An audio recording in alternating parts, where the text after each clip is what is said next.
the narrative they give is that the diesels are more polluting and are not refined.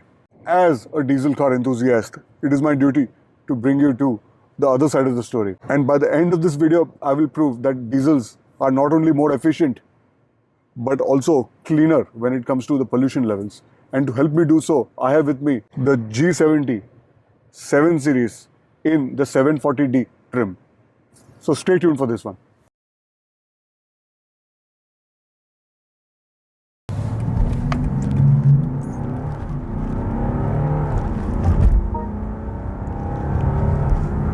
So that's 100.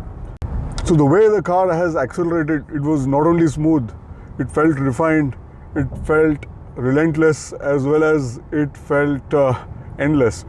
And that is the speciality of this motor, the B57, which we all have loved for a very, very long time. There is nothing more creamy than this BMW's 6-cylinder diesel. So I haven't experienced anything more premium, more refined in a diesel than how BMW develops and masters this particular unit. And not only this is a very powerful motor, but it is very reliable, and that is the reason we see not many components have changed and the tune has largely remained same, which is a drawback because the previous generation 7 Series in its LCI form in the 740D was more powerful than this 740D. So that is a topic which is arguable. Maybe that was a little more engaging and more easy to drive because that was X-Drive and this is a rear-wheel drive. So maybe that one reason is that 650 Newton meters plus that 48 volt mild hybrid system, putting the power down through the rear wheels is difficult. So that is the reason they haven't given a higher tune what the X7 enjoys in the 40D. So it's not very good, but I think it's a strategic move by BMW. Also, maybe something related to emissions, which again we will touch upon by the end of this video. So right now I'm in third gear. Let me go into the manual. It just shifted to the fourth. So we need to be in the limit, and that is what we will do. So I'm in the third gear. It is asking me to shift to the 8th gear, but I am in third gear, approaching the red line, and it is so refined. I can't feel the vibrations, and that is the beauty of this motor. And this is a very, very high revving motor. It almost goes into the 5,500 plus RPM range, which is very high for a diesel, and BMW does it extremely well. So is the 740D an ideal upgrade for 530D owners? So the answer to that is a big yes, at least if you ignore the price right now. And see, understand this, the new generation of the 5 Series is a long wheelbase, and a long wheelbase version of a car which was always supposed to be an enthusiast favorite has sort of diluted itself. So the new generation 5 Series does not have a 6-cylinder diesel also. In fact, the 740D is the only way for someone to buy a 6-cylinder diesel in India, a 6-cylinder diesel sedan in India.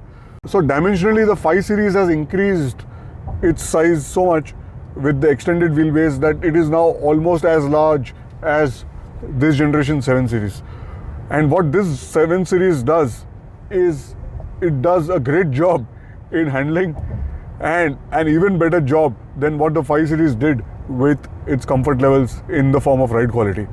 So the right answer and the straight answer is yes. So the 5 Series 6-cylinder 530D guys can look at the 740D as an ideal upgrade, and that is for sure if you can manage to acquire the 740D at the price it is priced at in India.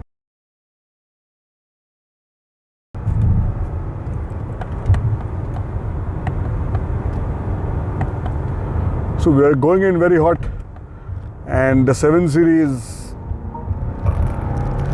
did pretty good for its weight, for its dimensions, for its girth, and everything.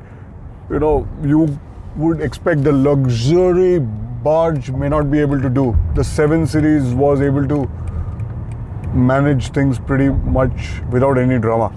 Yes, we are running a staggered setup. The tires are Pirellis and they're not the best, but still they did good. And largely, handling wise, I know on road this can manage pretty much good.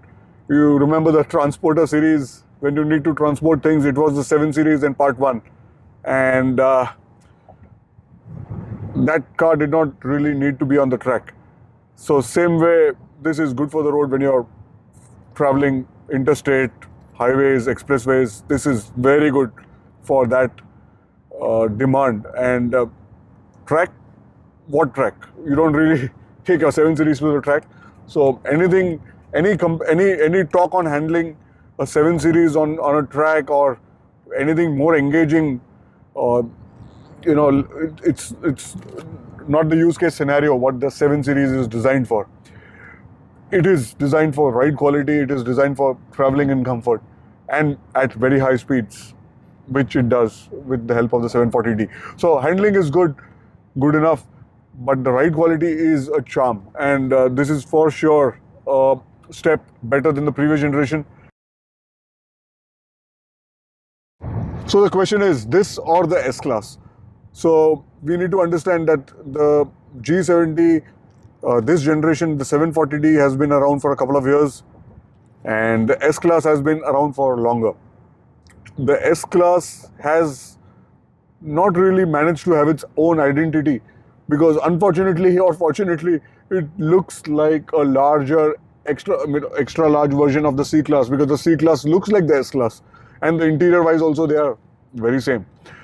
Whereas what the 7 Series did was try to create its own identity. This does not look like anything from the current BMW lineup, and that is where I really give credit to BMW design engineers. They tried to design something different, and that is where the 7 Series does get my vote when it comes to which would I pick, the 7 Series or the S-Class.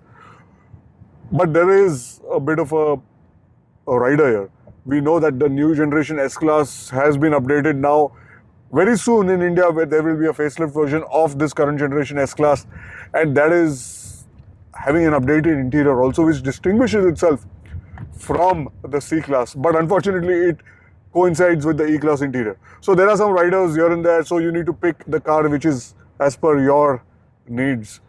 But personally, I would go in for the 7 Series, particularly because the Rolls-Royce genetics are intermingled with this 7 Series, and also because the 7 Series now does ride quality very much better than the previous generation, and it sticks to the BMW ethos of being very engaging, good on handling, and a proper driver's car in this segment. So for the emissions, I have the laptop in front of me because I am on the BMW India website, and we're going to compare the petrol 740i versus the diesel 740D, which is this one. So the emissions for the 740i, the carbon dioxide emissions, combined WLTP in gram per kilometer for the 740i is 188. Now let's just check the same number. It should be lower. It should be lower for the diesel. And yes, the diesel, which is the 740D, has a carbon dioxide emission number of only 160. So to conclude things, it would be fair to say that we have been able to counter the narrative. You have been taught that diesels are polluting. You have been taught that diesels are rough, but it is the opposite. We can see right now at idle, you can barely hear the car. And on that note, thank you for watching, and I will see you in the next one.